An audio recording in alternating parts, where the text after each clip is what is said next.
आरी। एक बार की बात है। एक बढ़ई था।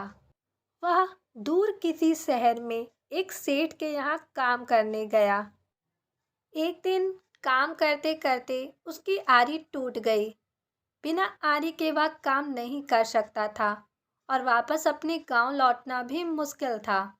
इसलिए वह शहर से सटे एक गांव पहुंचा।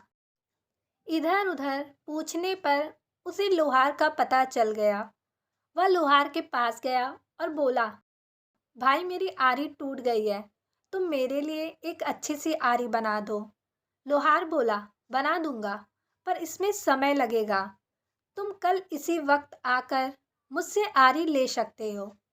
बढ़ई को तो जल्दी थी, सो उसने कहा, भाई कुछ पैसे अधिक ले लो, पर मुझे अभी आरी बनाकर दे दो। बात पैसे की नहीं है भाई। अगर मैं इतनी जल्दबाजी में औजार बनाऊंगा तो मुझे खुद उससे संतुष्टि नहीं होगी। मैं औजार बनाने में कभी भी अपने तरफ से कोई कमी नहीं रखता। लोहार ने समझाया। बढ़ई तैयार हो गया और अगले दिन आकर अपनी आरी ले गया। आरी बहुत अच्छी बनी थी। बढ़ई पहले की अपेक्षा आसानी से और पहले से बेहतर काम कर पा रहा था। बढ़ई ने खुशी से ये बात अपने सेठ को भी बताई और लोहार की खूब प्रशंसा की। सेठ ने भी आरी को करीब से देखा। इसके कितने पैसे लिए उस लोहार ने? सेठ ने बढ़ई से पूछा। 10 रुपए। सेठ ने मन ही मन सोचा कि शहर में इतनी अच्छी आरी के तो कोई भी 30 रुपए देने को तैयार हो जाएगा। क्यों ना उस लोहार से ऐसी दर्जनों आरियां बनवा कर शहर में बेचा जाए। अगले दिन सेठ लोहार के पास पहुंचा और बोला, मैं तुमसे ढेर सारी आरियां बनवाऊंगा और हर आरी के 10 रुपए दूंगा, लेकिन मेरी एक शर्त है। आज के बाद तुम सिर्फ मेरे लिए काम करोगे, किसी और को आरी बनाकर नहीं बेचोगे। मैं आपकी शर्त नहीं मान सकता, लोहार बोला। सेठ ने सोचा कि लोहार को और अधिक पैसे चाहिए। वह बोला, ठीक है, मैं तुम्हें हर आरी के 15 रुपए दूंगा। अब तो मेरी शर्त मंजूर है।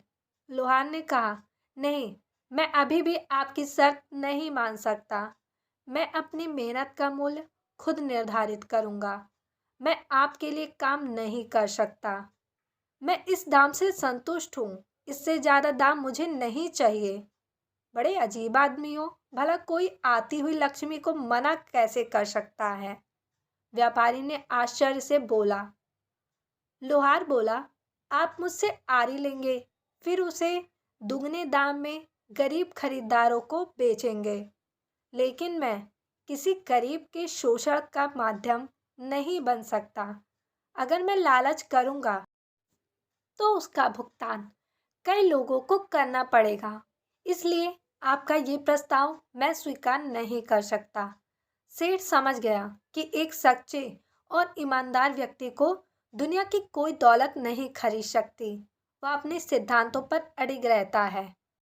अपने हित से ऊपर उठकर और लोगों के बारे में सोचना एक महान गुण है। लोहार चाहता तो आसानी से अच्छे पैसे कमा सकता था, पर वह जानता था कि उसका जरा सा लालच बहुत से जरूरतमंद लोगों के लिए नुकसानदायक साबित होगा और वह सेठ के लालच में नहीं पड़ा।